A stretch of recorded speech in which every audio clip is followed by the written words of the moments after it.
So I'm very pleased tonight to introduce Antony Beevor to Politics and Prose.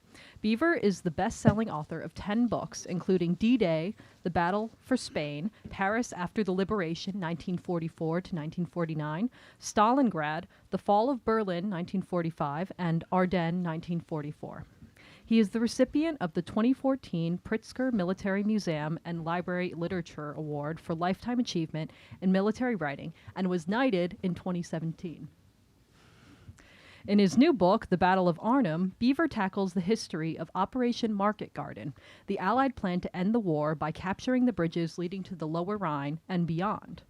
Besides chronicling all the details of this, spoiler alert, ill-fated operation, from the squabbling between the generals to the actions of the Dutch resistance, Beevor poses a question that has haunted military historians for decades. Could Operation Market Garden ever have succeeded?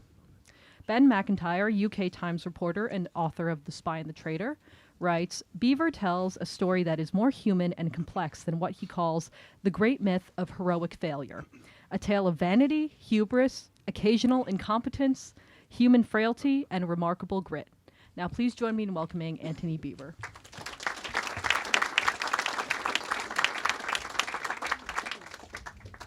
Katie, thank you very much indeed. At dawn on Sunday the 17th... Is it not switched on? Ah, right. Sorry, I better get closer then. At dawn on Sunday the 17th of September 1944, squadrons of medium bombers and Mosquito fighter bombers took off for the Netherlands. This was the overture to Operation Market Garden, Field Marshal Montgomery's plan to jump the River Rhine at Arnhem and advance into Germany. Montgomery was convinced that if he could get across the Rhine before General Patton to the south, then General Eisenhower, the Supreme Commander, would have to give him absolute priority in supplies and command over American formations. That morning, more than 20,000 paratroopers and glider infantry queued for breakfast near airfields all over England. The 82nd and 101st Airborne Divisions had hot cakes and syrup, fried chicken with all the trimmings, and apple pie. Paratroopers from the British 1st Airborne piled their mess tins with smoked haddock, quite a lot of which ended up on the floor of the aircraft, a sergeant remarked. The first aircraft to take off carried each division's Pathfinders, who would land on the drop and landing zones, fight off any Germans, and guide in waves of troop carriers. At least 20 of the British Pathfinder Company were in fact German and Austrian Jews. To conceal their origins in case of capture, their dog tags and identity papers carried English names. These Jews would fight ferociously, taunting the Germans in their own language. Next to leave were the tug planes and their gliders, carrying divisional headquarters and field ambulances, as well as troops, jeeps, motorcycles, and anti-tank guns. Finally, it was the turn of the C-47 troop carriers. With a deafening roar, their engines suddenly speeded up, and inside the strutted metal cave of the fuselage, the paratroopers sat wedged in their aluminium seats, bucket seats. Facing each other across the narrow aisle, they avoided eye contact until they reached cruising height. As the air armada crossed the North Sea, the Guards Armoured Division prepared for its attack north from the Belgian frontier all the way to Arnhem and beyond. The plan was to join up with the American 101st Airborne in Eindhoven that night, then charge on to Nijmegen, where they hoped that the 82nd Airborne would have secured the huge road bridge over the River Vaal. And from there, it was a straight road on up to Arnhem and to General Urquhart's 1st British Airborne Division. The Irish Guards group could see the Dutch border posts through their binoculars. Many had that strange feeling of imminent danger in the pit of the stomach. In Arnhem and the nearby village of Oosterbeek on this Sunday morning, churches were not as full as usual. Congregations consisted mainly of women and children. The men had dived under cover to avoid being taken hostage or shot in reprisal for a resistance attack on the viaduct. Bombs exploding in the distance made windows rattle. Then a sudden cut in the electricity supply brought church organs to a groaning halt as the lights went out.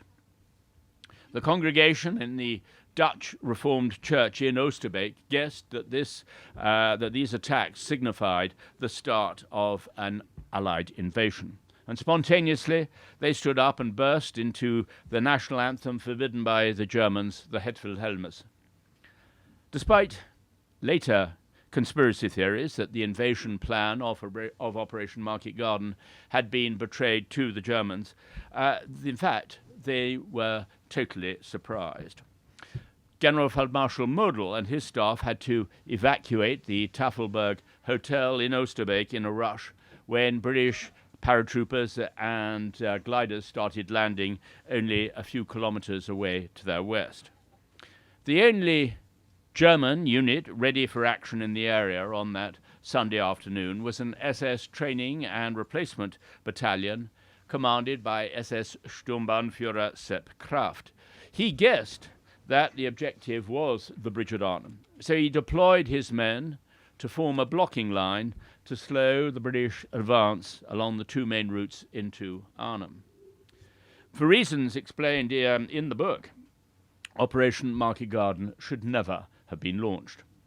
Montgomery had been determined to impose his plan on the 1st Allied Airborne Army, even though both General Eisenhower and the British Chiefs of Staff had agreed that the Air Force commanders should have the final say in airborne operations. Monty thought they were frightened and refused to consult them. In fact, he even said that Air Chief Marshal Lee Mallory was a gutless bugger. He simply sent General Boyd Browning back to England on the 10th of September to announce his plan. But Brigadier General Williams of Troop Carrier Command pointed out that the distances were greater than Browning's calculations, so they could not now tow two gliders behind each C-47. The days were shorter, so only one lift was possible on the first day. This meant that half the force of each division, from each division, would have to stay behind to guard the landing zones and drop zones ready for the next lifts coming in. The US Air Force officers also refused to attempt any coup de main operations, glider operations, against the bridges because of the flak defences. Furthermore, the British drop and landing zones were at least 8 miles from their main objective, the bridge at Arnhem, which meant that they lost all hope of surprise. Browning should have flown straight back to Belgium and said to Montgomery, "I'm sorry, Field Marshal, but we must reconsider the whole plan." But Browning was desperate to command the whole operation and feared that if he objected, then Major General Matthew B. Ridgway, who was in any case far more experienced in airborne operations than he was, would be given the task instead. Everybody thought that this was going to be the last operation of the war. Both Montgomery and Browning had also fatally underestimated the German ability to react with unbelievable speed and ruthless prioritization, neither of which were British virtues. The German reaction was indeed fast and furious. Troops in the area of Arnhem did not wait for orders. They set off on foot, by bicycle, or in vehicles as fast as they could towards the sound of battle. And that very night, tanks were rushed by blitz transports to the Dutch frontier from all over Germany by the rail system. In a marked contrast, parts of the British 1st Airborne were distracted from the need to reach Arnhem Bridge as rapidly as possible. Lieutenant Colonel Fitch's 3rd Battalion, for example, on reaching Oosterbeek with its red brick roads, began to experience embarrassing scenes of joy and generosity. Because the parachute helmet was round and unlike the usual British soup plate shape, Jan Eckelhoff of the Dutch resistance asked if they were American. "Not bloody likely," came the offended reply. "We're British." Pretty Dutch girls kissed the soldiers, sweaty from the heat and the march. And cheering civilians, women and old men offered fruit and drinks, including gin. Officers shouted orders that nobody was to stop or to drink alcohol. Younger Dutchmen, in fact, immediately emerged from hiding, offering and wanting to be allowed to join in the fight alongside them. West and northwest of Oosterbeek, Kraft's SS trainees were able to slow the advance to Arnhem because the 1st and 3rd parachute battalions stopped to deal with each little group or to take circuitous routes round them. But Kraft lacked the men to block the southernmost route along the river, and this was why most of Lieutenant Colonel John Frost's 2nd Battalion was able to slip through and take up positions around the northern end of the Great Arnhem Road Bridge. 64 miles to the south, the Sherman tanks of the Irish Guards had been ambushed that afternoon the moment that they crossed the Dutch frontier. In a matter of minutes, 9 Sherman tanks were set ablaze. A dozer tank was needed to push them off the road so that the advance could continue. Montgomery had rejected the warnings by Dutch officers that the single narrow road raised above the Polderland floodplain on either side could be a death trap for the Germans to ambush. Also, an extraordinary misunderstanding took place at dusk. Colonel Vanderleur's brigade commander told the Irish Guards to spend that first night in Valkensvaart, when they were supposed to have reached Eindhoven by then. General Horrocks agreed to this because they'd heard that the bridge at Son, north of Eindhoven, had been blown up by the Germans. But this was an astonishing decision by Vanderleur's superiors. The American engineers with the 101st Airborne at Son simply did not have the equipment to rebuild a bridge to carry tanks. All the heavy bridging equipment was in the long column, stretching right back by about 20 to 30 miles back into Belgium. So there was an even greater need to push on that night, through the night in fact, to allow the Royal Engineers to get to work. Frost's force at the bridge stood to before dawn the next morning, Monday, the 18th of September. With spare magazines to hand and grenades ready primed, they waited for the inevitable counterattack. A cold mist rising off the Rhine almost obscured the bridge, wrote a member of the mortar platoon. At 9 o'clock, just out of sight of on the southern part of the bridge, a column of some 20 vehicles formed up from Hauptsturmführer Grebner's reconnaissance battalion of the 9th SS Hohenstaufen Panzer Division. Grebner raised his arm, all the drivers began revving their engines. He gave the signal, and the vehicles accelerated forwards.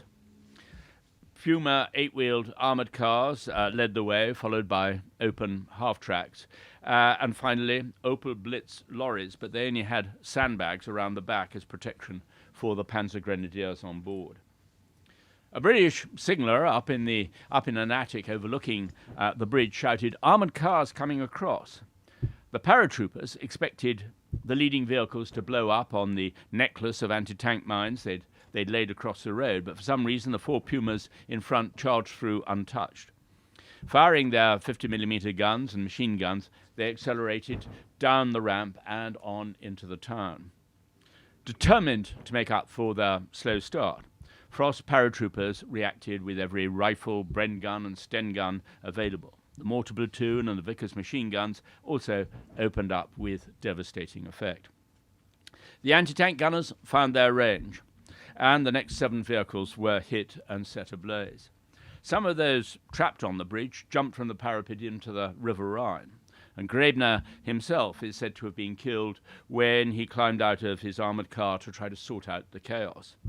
The smell of roasted flesh permeated the air for hours afterwards, mixed with the stench of the oily black smoke from the burning vehicles. Once the furious firing died down, the 1st Parachute Brigade's war cry from North Africa, War Mohammed, rang out. Soon it was reverberating all around the bridge, an officer recorded. When the cheering ended, all that could be heard was a factory siren howling away. "Will we be getting paid overtime for this, sir?" called a platoon joker. "The whistle's just gone." Frost's men would have been a good deal less enthusiastic at their initial triumph if they had known quite how slowly the Guards' armoured division was advancing. Still under the astonishing misapprehension that American airborne engineers could repair the bridge at Son, The Irish Guards had what Vandeleur himself called a leisurely start, leaving Valkenswaard only at 10 o'clock the next morning. Numerous delays during the day meant that they were more than 24 hours behind schedule by the time they joined up with the 101st Airborne at Eindhoven that evening. Royal Engineers worked flat out throughout the night to erect a Bailey Bridge at Sonne, so at any rate the Guards Armoured was able to continue their advance towards Nijmegen on the next morning, but by then they were 36 hours behind schedule. American paratroopers liberating Eindhoven and other towns to the north soon encountered Dutch revenge on those who'd consorted with the Germans during the occupation.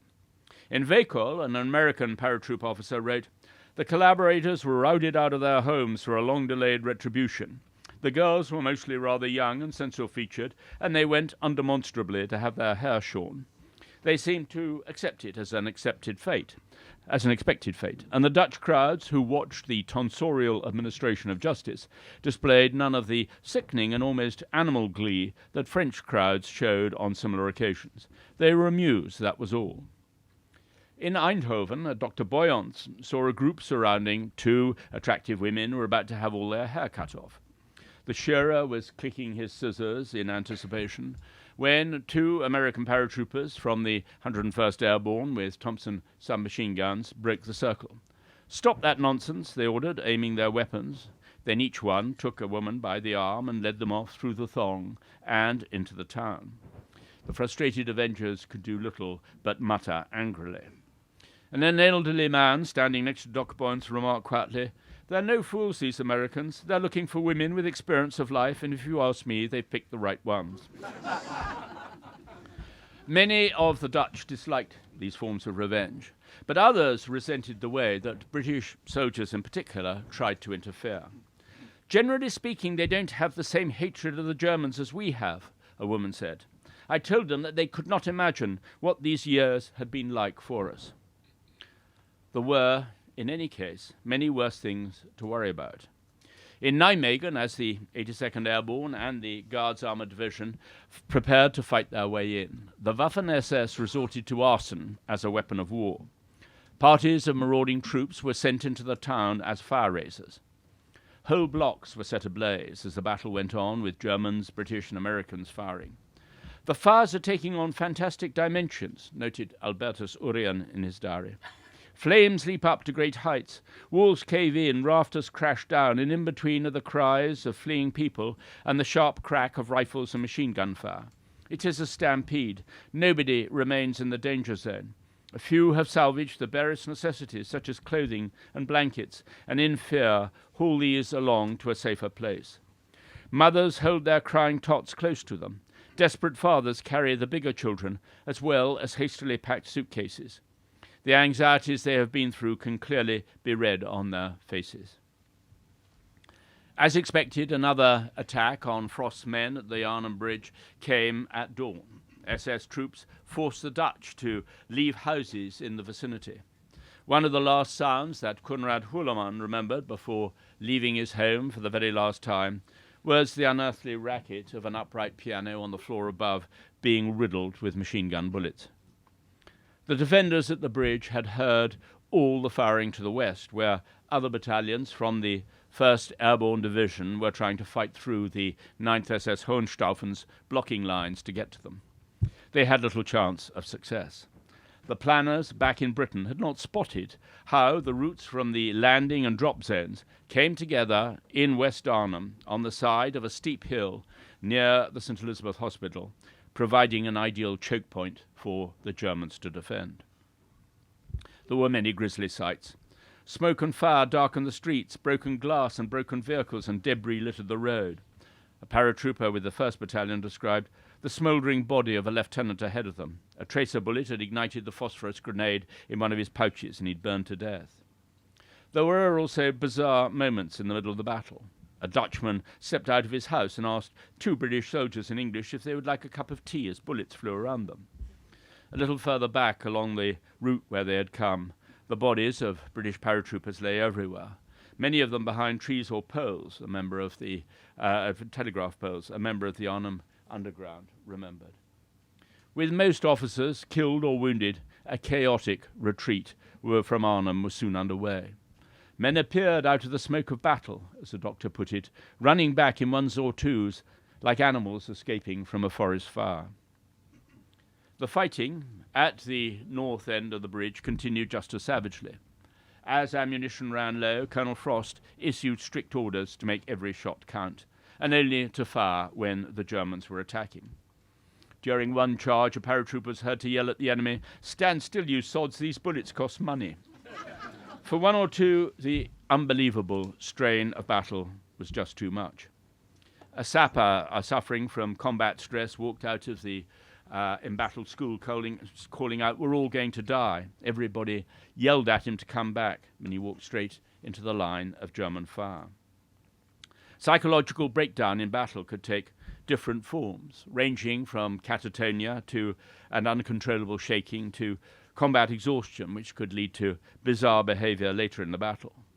In the Sonord Hotel, one of the improvised hospitals in Oosterbeek, a barely wounded soldier would take off all his clothes and walk around pumping his arms and making noises like a locomotive. Others faced death with a calm resignation which deeply impressed those who witnessed it. One man, shortly before dying from bullet wounds, observed laconically, "And to think I was worried that my parachute wouldn't open." That Wednesday, one of the greatest examples of collective bravery took place just west of Nijmegen when Major Julian Cook's battalion of the 82nd Airborne paddled across the River Vaal under heavy fire. In the movie A Bridge Too Far, Major Cook was played by Robert Redford. I was slightly surprised in an American archive to find a letter from Major Cook protesting strongly at being portrayed by Robert Redford. I'd thought most men would have been rather flattered, actually, but anyway. When the trucks bringing 26 assault boats eventually arrived, the paratroopers were appalled to find that they were just canvas on flat-bottomed wooden frames. The order was given, and the paratroopers and engineers shouldered the boats like coffins with their outside hand-carrying weapons. They ran over the top of the dike, then down the slope. Slipping and sliding in the mud, they struggled to get their boats straight in the water and clamber aboard. Henry Keep, who'd been an oarsman at Princeton, was counting 1, 2, 3, 4, but their efforts were all over the place. Then the Germans began firing in earnest with small arms, machine gun fire, 20mm flak guns and artillery.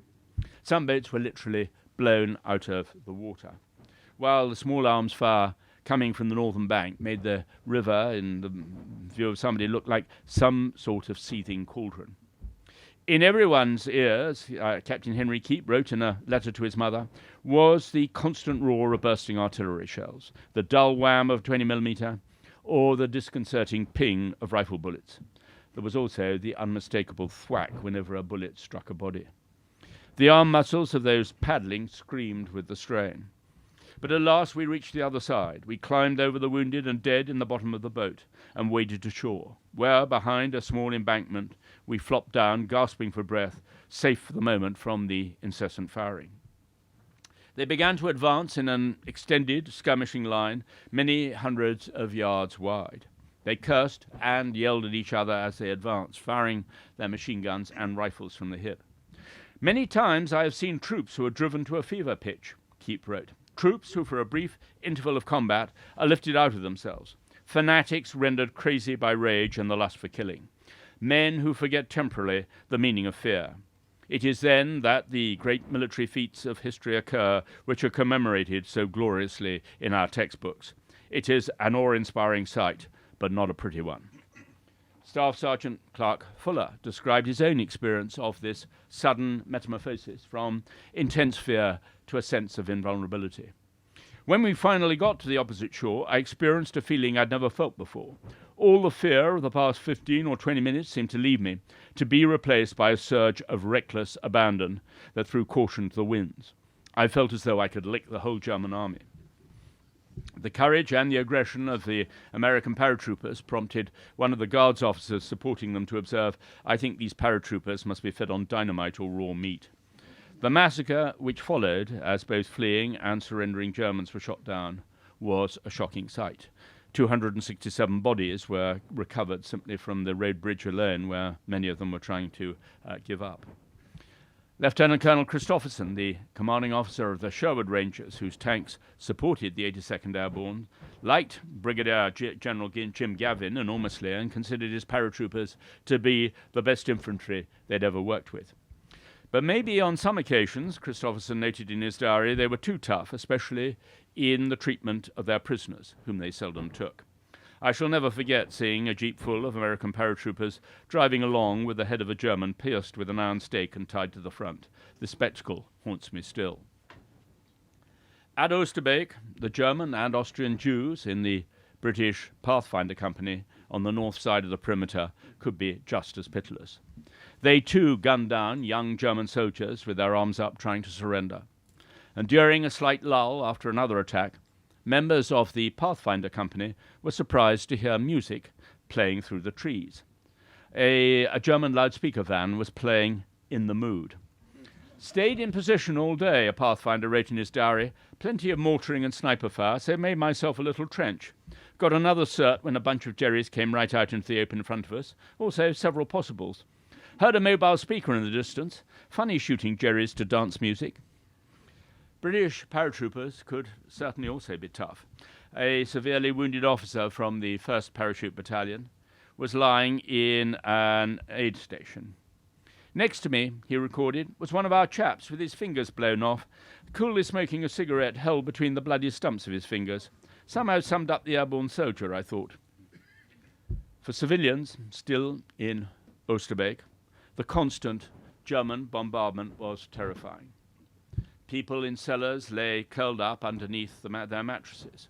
Anxious mothers made their children wear saucepans on their heads like helmets. But bravery and fighting skills were not enough when the lightly armed paratroopers, lacking ammunition, faced Royal Tiger tanks. Finally, on the night of the 25th of September, after 9 days of fighting, the pitiful remnants of the British 1st Airborne Division were withdrawn across the River Rhine.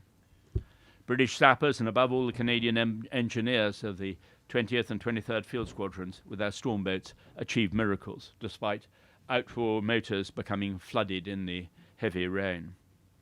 The senior British engineer officer ordered operations to cease at 0545 when it became evident that any further attempts to bring off men would be suicidal for the boat crews. After the last boats departed, several hundred despairing men still remained on the north bank of the Rhine. As the Germans moved in on the survivors, huddled on the muddy shore, a Polish soldier was appalled when he saw 4 British paratroopers stand up in a tight circle, link their arms together, then one of them pulled the pin from a grenade, which he did not drop. There was an explosion and the 4 men fell, he said. That morning, the 26th of September, those who had not managed to get away were rounded up by triumphant SS Panzer Grenadiers. The Germans were utterly bemused by the British compulsion to joke even in defeat. A tough glider pilot sergeant, faced by a tense SS Panzer Grenadier pointing a rifle at his chest, calmly took a small mirror from his pocket. He examined his growth of beard, and then, with an absolutely straight face, he asked his captor whether there happened to be a dance in town that night. While British prisoners made the best of a bad job, this was a very dangerous time for all the Dutch civilians who had helped the Allies. The Germans were determined to identify them. They ordered the population of Oosterbeek to leave their homes immediately. And along the road, the SS lined up the German prisoners released from the Hartenstein tennis court to look for any civilians they could identify who had helped the British. Some members of the Dutch SS took great satisfaction in yelling at a group of women, "You see, you celebrated too soon." One of the women, forced from their homes, to which the Germans set fire, wrote philosophically, "Just for a moment I look behind me. Flames and smoke billow from the house. We feel separated from it, but we still have our lives." The Dutch, trapped behind German lines in the northern Netherlands, had very little to joke about.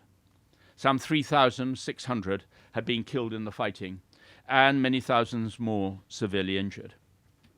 When Field Marshal Montgomery had tried to pretend that Operation Market Garden had been a success because they had got 90% of the way to Arnhem, Eisenhower's deputy, Air Chief Marshal Tedder, remarked angrily, "One jumps off a cliff with an even higher success rate until the last few inches." The assistance of the Dutch to the Allied Airborne Divisions and the National Rail Strike, which they called to hinder the arrival of German reinforcements, provoked a terrible Nazi vengeance, with food supplies cut off to the main cities. During what became known as the Hunger Winter of 1944 to 1945, almost 20,000 died of starvation. Some estimates go much higher, since famine weakens resistance to disease. Although the Dutch had so many reasons to be bitter about this disastrous plan, their generosity to Allied troops at the time, and ever since, towards the airborne veterans has been extraordinary. I was back in Arnhem and Oosterbeek in September at the time of the anniversary. Houses were decorated, all the houses almost were decorated with flowers, with flags bearing the Pegasus symbol of the airborne, and triumphal arches had been erected to welcome the veterans. And each year, all of the schoolchildren lay flowers on the graves of those who died there. And I think it's one of the most moving legacies of the Second World War. Thank you very much.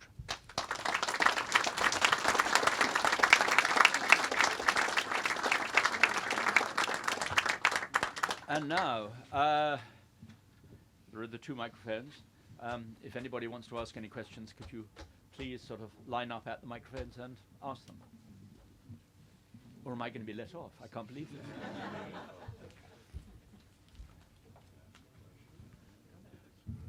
Thank you, sir.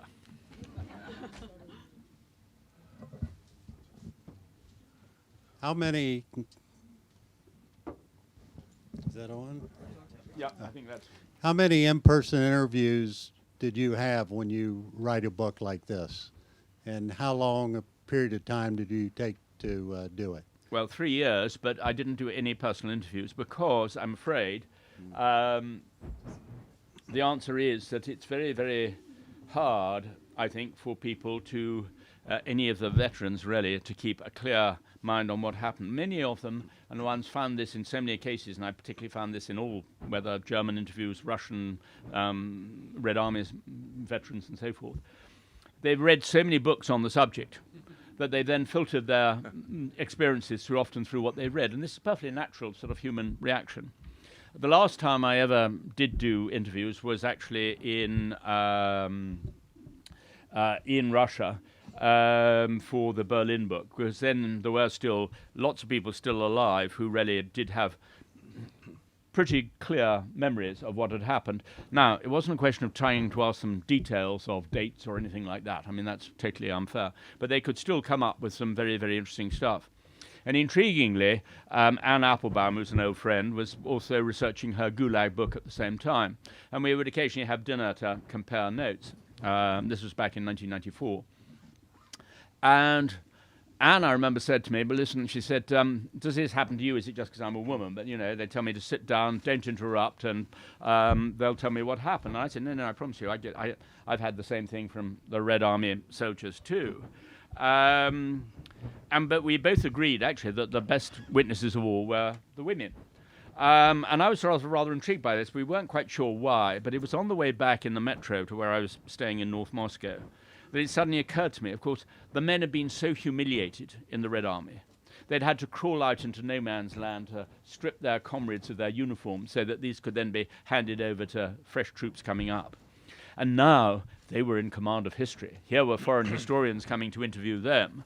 And they immediately put themselves in the center of events. Oh, yes, I remember Marshal Zhukov. He came up. It was almost as if sort of Zhukov had come up to ask their advice. I mean, you know, it was it's amazing. The women, on the other hand, kept their eyes open and their mouths shut, and they were totally reliable. There was no doubt about that. I mean, Luba and I spent a long time down in Volgograd talking to them. But since then, no, I haven't done any real interviews since whatever it was, since 2000, basically. Yes, sir. Two questions, quick one. How accurate was A Bridge Too Far? And secondly, though, maybe more importantly, why did Ike approve this? A Bridge Too Far is quite a lot better than most war movies. I have certainly vented my frustration and anger. In fact, my wife will never accompany me to a war film. She'll know I'll be grinding my teeth all the way through at the inaccuracies. And I'm afraid Darkest Hour, which was ghastly because although it was a brilliant performance by Gary Oldman, both the scriptwriter and the director should have been shot for offences against history. It was outrageous what the way that they distorted and changed things, which they thought was good for dramatic purposes. But no, I mean, there were a lot of things which I think were a bit inaccurate. For example, I don't think Cornelius Ryan ever worked out why there was that terrible wait and delay of the Guards Armoured Division. There was not nearly enough about the suffering of the Dutch civilians, which I think is something which has developed, if you like, over the last 20 years, that military history has now really become the history of war, as the wonderful Professor Sir Michael Howard, to whom we all bow down, has rightly argued, i.e. one should be certainly including the suffering of the civilians caught up in these sort of battles.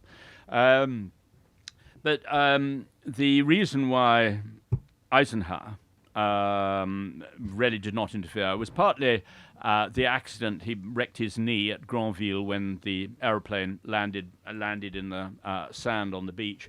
And he, in fact, when he came on that fateful day, the 10th of September, he flew to Brussels, and Montgomery met him in the climbed up into the aircraft. And that was the time when Montgomery behaved abominably by sort of waving papers around saying this is absolute rubbish, it's absolute balls or whatever. And these were the signals he'd had from Eisenhower, and Eisenhower had to calm him down and say, steady on, Monty. He put his hand on his knee. Anyway, unfortunately, there weren't any Me Too problems in those days. And had said, steady on, Monty, you know, you can't talk to me like that, I'm your boss. But the real problem was that I think that the American system, which was, funny enough, closer to the German system of Auftragstaktik, i.e. you gave an officer a particular mission, and then it was up to him how he carried it out. And in this particular case, he was giving Monty the 1st Allied Airborne Army, the American Airborne Divisions, as well as the British ones, to bolster what had been called Operation Comet, and then it was bolstered up into Operation Market Garden with 3.5 airborne divisions. And basically, therefore, it was up to Monty. So Eisenhower didn't even really know what the plan was at that particular time. Now, everybody was also suffering from victory euphoria. There were that terrible thing of historical parallels were being made with the collapse of the German army in August 1918. And as a result of, remember, on the Eastern Front, Operation Bagration, all the way across Belarus, right up to the River Vistula and the gates of Warsaw. In Normandy, the destruction of, the semi-destruction, if you like, of the armies there. People had actually misunderstood the 20th July bomb plot against Hitler. The British and the Americans tended to think that any army which has attempted to blow up their own commander-in-chief must be in a state of disintegration. But in fact, it was the failure to blow up Hitler which actually meant that the war was going to go on until he was dead, because by then the Nazi Party, the SS, and Hitler had total control over the German army. So there were major misunderstandings at that particular time. I think the only thing you can really blame Eisenhower for at that particular point was not having put enough pressure on Monty over opening the port of Antwerp. The British had captured Antwerp, but because after this sort of huge dash all the way from the Seine right up to the Schelde, they didn't proceed onwards while they were redoing their vehicles and maintaining them and all the rest of it. That was the missed opportunity when, if they pushed across and pushed on, they could have actually trapped the rest of the 15th Army, the 15th German Army, and they could have secured the entry to the port of Antwerp. So that was the major mistake there. But I'm afraid, one can say that the trouble was that Montgomery was not really listening to anybody. And I don't think that even Eisenhower really would have been able to do very much. But the American system was, as I say, to, instruct the guy on what his overall mission was, and then it was up to him on how he was going to do it. Hello, sir. So it goes without saying that World War II is an extremely massive conflict with incredible dramatic persona and a lot of impressive chapters that unfolded for many years all over the globe. What is it about the final year of the war in Europe that especially fascinates you to the point where you've written more books about this particular period in this region than any other, including your most recent work? Well, the last year of the war, more people died in the last year of the war than the whole of the rest of the war. And one tends to underestimate that. I mean, it was the large majority, of course, being civilians, I'm afraid. I mean, the Second World War was one of the most horrific, or was the most horrific in history, because it was the first time that far more civilians died in it than soldiers. But the end of the war, I think, is important if one's going to understand the Cold War and the period afterwards. I mean, it's interesting on the whole business of Yalta and many of the conspiracy theories about Yalta and all the rest of it. It wasn't so much Yalta. It was much more the Tehran Conference which established the strategy for the war. Yalta, in a way, put the seal on it. But the real question was on the way that the Cold War developed was actually it all went back to 1941. I mean, Stalin had been so shaken to his core by the surprise German attack in June 1941 that he was determined that Russia should, or the Soviet Union should never be taken by surprise again. So it was his determination at Yalta to impose total control over Central Europe, which was bound to lead to the Cold War. And it was mainly his obsession with Poland. He hated the Poles because it was his humiliation in 1921 in the Polish-Soviet War. And especially because it was Marshal Tukhachevsky who was the one who was so furious. And not surprisingly, guess who was the first marshal to be eliminated later on in 1936 with the purges. Stalin was never going to forgive the Poles. So this was the problem, really, at Yalta. And it was also a question of the way that the Poles suffered more than anybody else, in a way, at the end of the Second World War. And, of course, they played their role at Arnhem, and General Sosabowski, their commander, was shamefully treated by the British generals afterwards, partly because, or mainly because, actually, Sosabowski, right from the start, had pointed out that Operation Market Garden was going to be a disaster. Right from the start, he kept saying, but the Germans, General, the Germans, to Browning. And Browning refused to listen. Oh, come on, he said, the British and the Poles together, we can easily overcome them and all the rest of it in a totally complacent way, which exasperated Sosabowski. And when Sosabowski was proved completely right by the disaster at Arnhem, they took it out on him. And it's quite interesting, my Polish publishers, I'm going to Warsaw in January. I don't know why they always send me there in January. It's so unfair. But anyway, my Polish publishers have sent me the design for the jacket. And, of course, there's Sosabowski surrounded by Polish paratroopers. And you assume from that the whole of Operation Market Garden was an entirely Polish operation. But I don't blame them, frankly, in the circumstances anyway. Thank you. Yes, ma'am. If you had to rank them, who would you say were the most skillful generals on each side in the war? Well, Field Marshal Manstein was always regarded as the great strategist on the German side, and I think that's absolutely right. I'm afraid the Allies at the end of the war were so admired Manstein so much that they tended to overlook a lot of the way that his troops, and even in some remarks that he made, were caused appalling killings of Jews in the areas of his armies. And yet Manstein was supposedly partly Jewish himself. His real name was Lewinsky, not Manstein. Model was a brutal commander, but was known as Hitler's fireman because he could always sort out a disaster. And yet, it was Model who made the biggest mistake on the German side in Operation Market Garden because he refused to blow up the bridge at Nijmegen. I mean, this is another one of the strongest reasons, in a way, of why the plan should never have been allowed to go forward, because the British should never have counted on that bridge not being blown up. And if it had been blown up, and this was the biggest road bridge in the whole of Europe, over the widest and the most fast-flowing part of the River Rhine, there was no chance of them ever getting to Arnhem on time if that had been blown. So Model made that mistake, but otherwise he was a very effective and brutal commander. I would have thought he was far superior to Rommel in that particular way. Rommel was, I'm afraid, fantasized by the British into becoming sort of the desert fox and all the rest of it.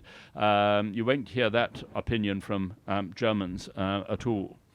On the Allied side, yes, I mean there were, and funny enough, on the naval side, particularly, hauls in Nimitz, of course, in the Pacific.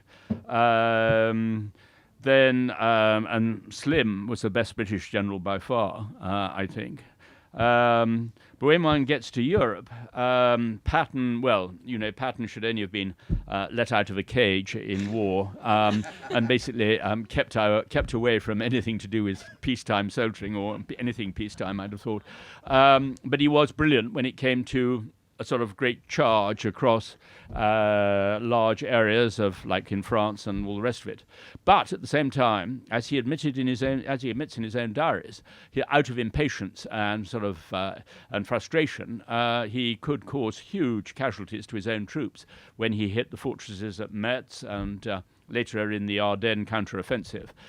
He did admit that out of impatience, he made definitely sort of the wrong decisions there. But I mean, his organization of Third Army during the Battle of the Ardennes was one of the most astonishing staff achievements of the whole of the Second World War. There's no doubt about that. On the British side, Montgomery, I'm afraid, Montgomery's son from time to time used to say to me in a rather sad voice, "You weren't very kind about my father in your last book." And I'm afraid that was rather true.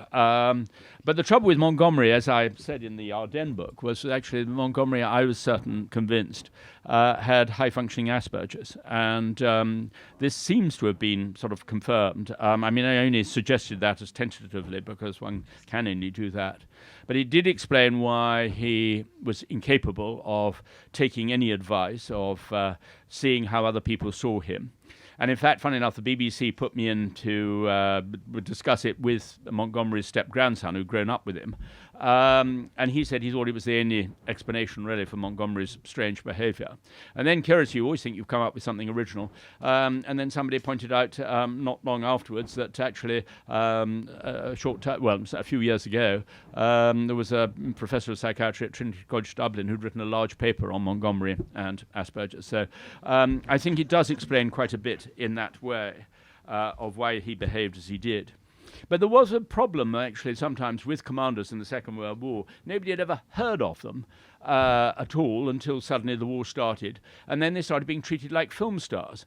And with most of the sort of reasonably sensible ones, I mean, this made no difference. But with several of them, obviously MacArthur being one of the worst examples, in Italy, General Mark Clark, who was so obsessed, he had 50 members, he had 50 officers and soldiers in his PR team, making sure that the journalists could only take his photograph from his best profile. He was rather proud of his sort of Roman nose, apparently, but also he was obsessed with the capture of Rome. And his staff officers started referring to him as Marcus Aurelius Clarkus,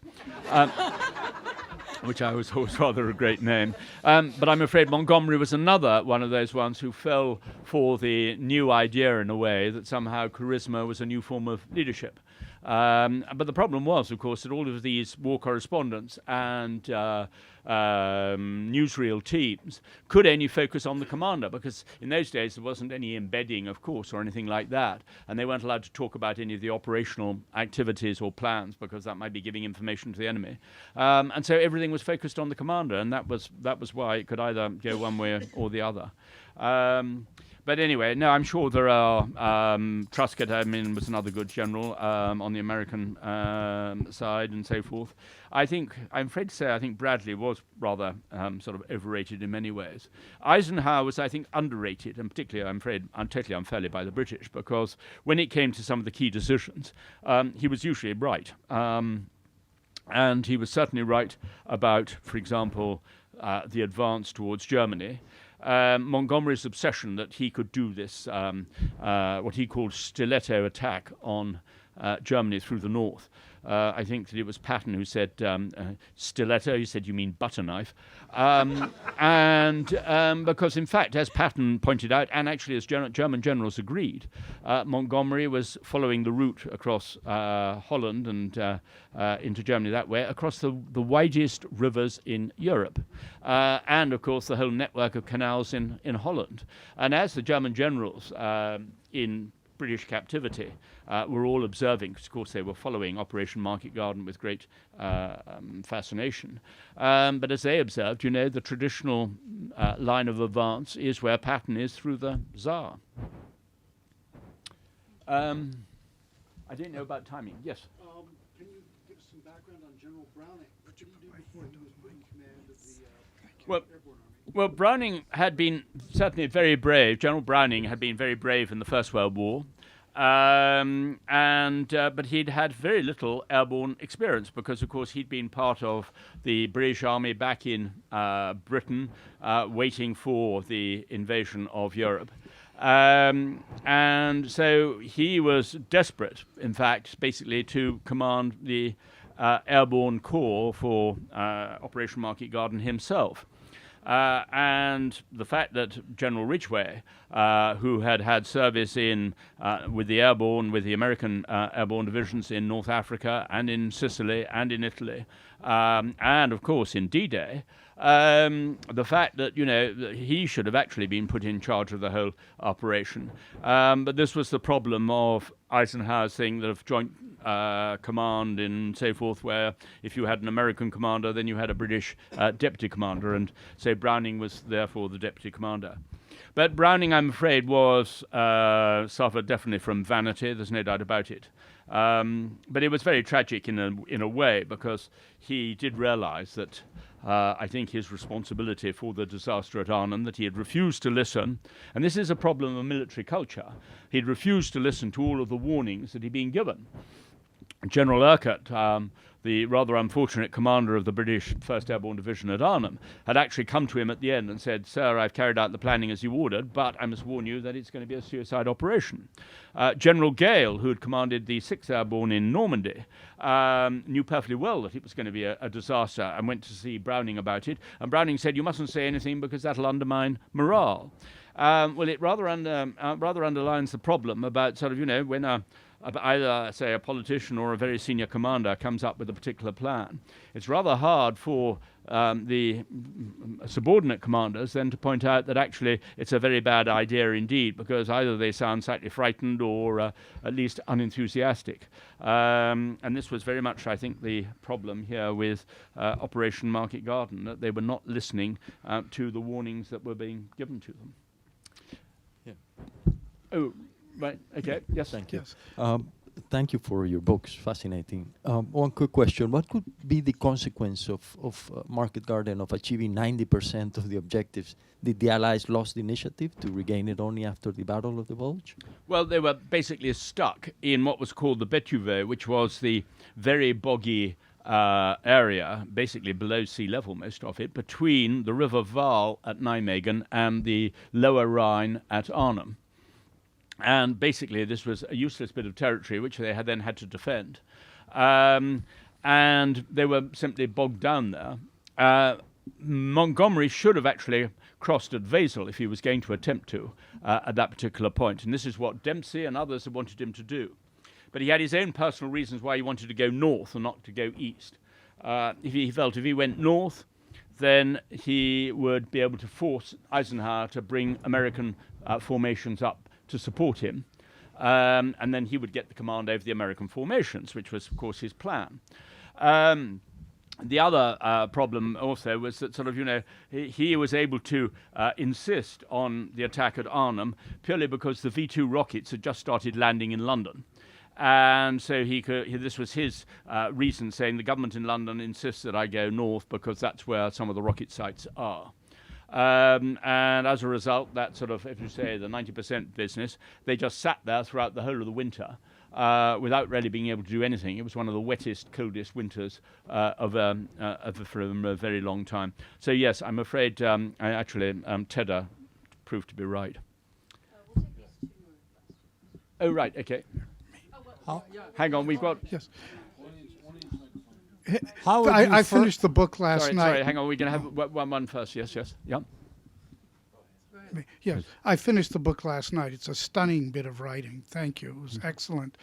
I have a question not about in this book, but I've read somewhere that El Alamein was where Monty made his reputation.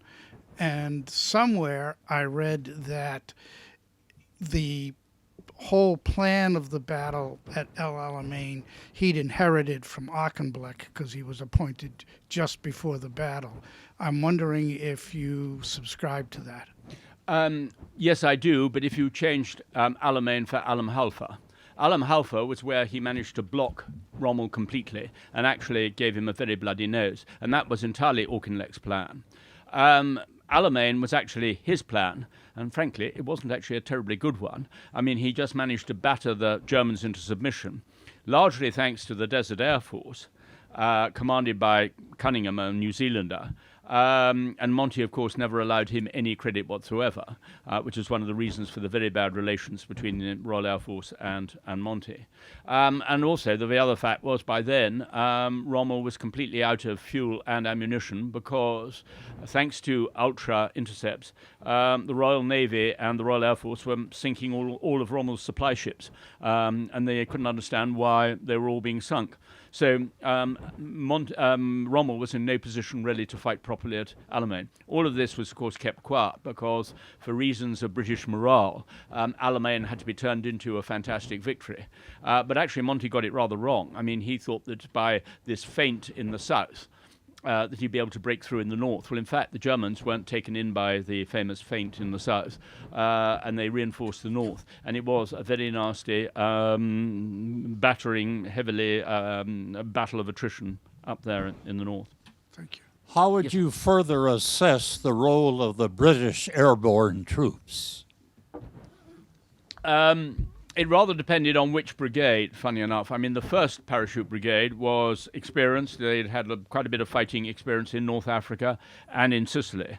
Hackett's brigade, even though, I mean, Hackett was a very brave man indeed, and a very, very good leader, a ferocious man. I knew him a bit. But his troops had simply had no experience whatsoever. I think that some of the criticisms of the 1st Airborne Division were unfair. There's no doubt about it. Some of them were justified in terms of only Frost's battalion, the 2nd Battalion, were the ones which really pushed through and didn't allow themselves to get distracted by some of the little groups of bases of resistance. But, you know, obviously a sort of a mixing in that particular way. But, I mean, there's no doubt about it. And I'm afraid this was the problem, really, with the British Army. Incredibly brave in defense, not so good in attack. And I think that was really the difference between the American Airborne, which was absolutely ferocious in attack, which is perhaps what paratroopers should be, rather than in defense, because by the time paratroopers get into defense, they're in a very bad way already. Can I ask one other? Is that it? Do you think? Can I ask one Oh, question? sorry, one more. Right. I Yes, just have sorry. one question. Yep. In the large book on the World War II, the whole one Yep. volume, you kind of suggest that Churchill and the British were right to postpone the invasion of Europe. Yes, definitely. Okay, so I wanted to, but of course, you know, the Americans always wanted an earlier. They do, and it would have Yeah. been disastrous if they had. Okay. I mean, even in May, even at the beginning of May, the report on the American divisions in Britain ready for the invasion was devastating, that they're simply not ready to fight.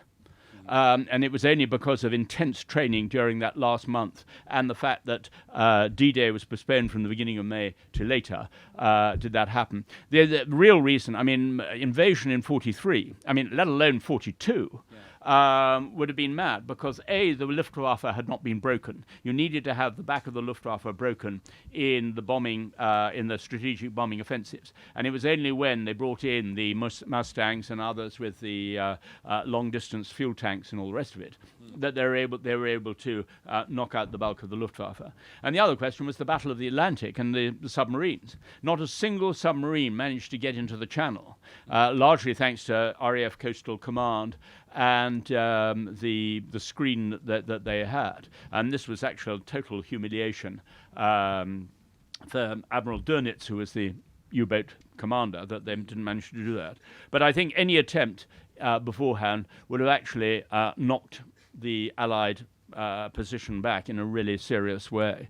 I mean, it was still pretty, because of the weather and all the rest of it, it was still a nip and tuck operation as things went, even in June 1944. I mean, if Eisenhower had postponed, and he took a very, very brave decision indeed on that particular day, then they would have ended up in the worst storm in the Channel in the last 30 years. And you can imagine what that would have done. Then you are into the counterfactual area of history, which I try to avoid and leave to Neil Ferguson and Andrew Roberts and people like that. I think